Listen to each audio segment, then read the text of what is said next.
नमस्कार मित्रांनो, आपण पाहतात आपले चॅनल श्री शिवा आपली माणसे. मित्रांनो, चॅनल लाईक करा, शेअर करा आणि सबस्क्राईब करायला विसरू नका. तर मित्रांनो, आर्या जाधव ही बाहेर गेलेली आहे. त्यानंतरून निकीचा आता टार्गेट झालेला आहे संग्रामला पोक करणं. त्याच्यानंतरून त्याच्या मागे लागलेली आहे आता ती. म्हणजे nomination पण आता आर्याची चापट खाल्ली का नाही खाल्ली ते माहित नाही, पण ते काही दाखवलं नाही. संग्रामची पण जर सामरांची चापट खाल्ली तर निकी तिथं डायरेक्ट घेर ती गोरेगाव मधून निघाल सापड घेऊन आणि डायरेक्ट पुढे जरी जाऊन तिच्या घरात जाऊन पडेल. तिच्या घरातच जाऊन पडेल.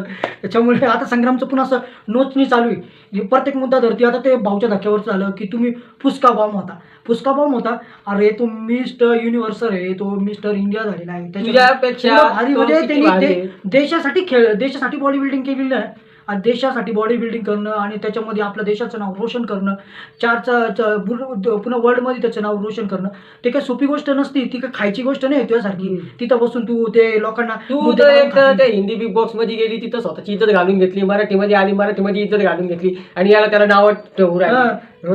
तुला पटलं पाहिजे, कोणाला नाव ठेवा कोणाला नाही. त्या आरबला चिपकून बसलेली आहे. ते दोघं जणांचं चालू आहे. आणि बिग बॉस म्हणतो काय, चापटीचं आम्ही दाखवू नाही शकत, लहान पोरांना पाहिजे, लहान पोरं बिग बॉस पाहतात. आणि रोमॅन्स यांचं चालू होतं, हे दाखवू शकता का? ते दाखवू आता ते चालू होतं. स्टार्टिंग त्यांच्यापासून सुरुवात केली होती. आणि आम्हाला तर खरं सांगतो, आम्हाला पण चेहरा पाहिजे इच्छा नाही होत आणि प्रेक्षकांना पण इच्छा नाही होत पाहिजे. तुम्हाला होती का? तर मला कमेंट करून सांगा, तुम्हाला निकीचा चेहरा पाहिजे इच्छा होती का?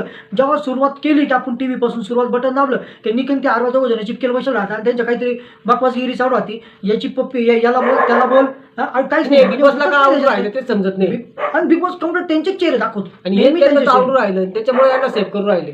त्याला म्हणजे कोणताही छोटा मुद्दा पकडण्यासाठी तिकडे तिकडे बघत राहते. ते बिचारे संग्रामच्या एवढं मागे लागले. आता संग्राम हा न्यू टार्गेट आहे मित्रांनो निकीचा.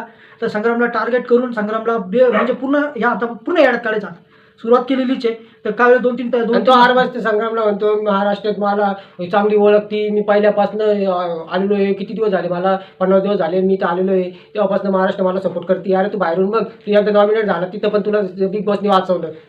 तू काय बोलतो? ते पिन काळावरती होता, तू पहाडाच्या काळावरती होता, खाट्यात पडणार होता. बिग बॉस वरती घेतलं नाही. तर तू आता यावेळेस तर नॉमिनेट झालेला आहे आपला आरबाज. तर मित्रांनो, वोटिंगच करू नका, टेन्शन. आरबाज यावेळेस 100% बाहेर जायला पाहिजे.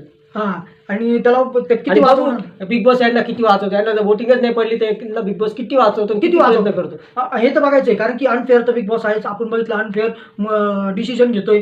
ती आर्याला बाहेर काढायची गरज नव्हती. तर त्यावरनं ते दोघींची बाजू न घेता एकीचीच बाजू पकडलं त्या बिग बॉसनी. तर आपण आता किती अनफेअर होतोय. आता नेमकी वोटिंग लाईनमध्ये आपण बघतोय की वोटिंग लाईनमध्ये आर्याला आपलं याला निकीला आणि अरबाजला मतं पडले नाही. तर बिग बॉस त्यांना परत घरात घेऊन येणार आहे का? आणि त्यांच्या समोर आता चांगले लोक आहे. म्हणजे सूरज आहे, जान्हवी आहे आणि दुसरीकडे वर्षाताई आहे. सगळे टफ कॉम्पिटंट आहे. त्याच्यामुळे आता टफ कॉन्फिडन्स असल्यामुळे काय होतं बघू. तर मित्रांनो, आमच्या चॅनलला लाईक करा, शेअर करा आणि सबस्क्राईब करायला विसरू नका. आणि यावेळेस निखिल आणि आरबाजमधनं दोघांमधनं एकाला बाहेर काढा. आपल्याला चालून संधी आलेली आहे. आणि मित्रांनो, संग्रामची बाजू जर आपण पण लक्षात घेऊया, कारण की आता त्याला टार्गेट केलं जातंय. तर आपण पण त्याला सपोर्ट करूया. तो तर काही नॉमिनेटला नाहीये, पण बाहेरून करू त्याला सपोर्ट. आला तर नॉमिनेट आला तर सपोर्ट करूया. कारण की देशाचं नाव जो रोशन करतो आपण त्याला सपोर्ट केलंच पाहिजे. तर नमस्कार मित्रांनो.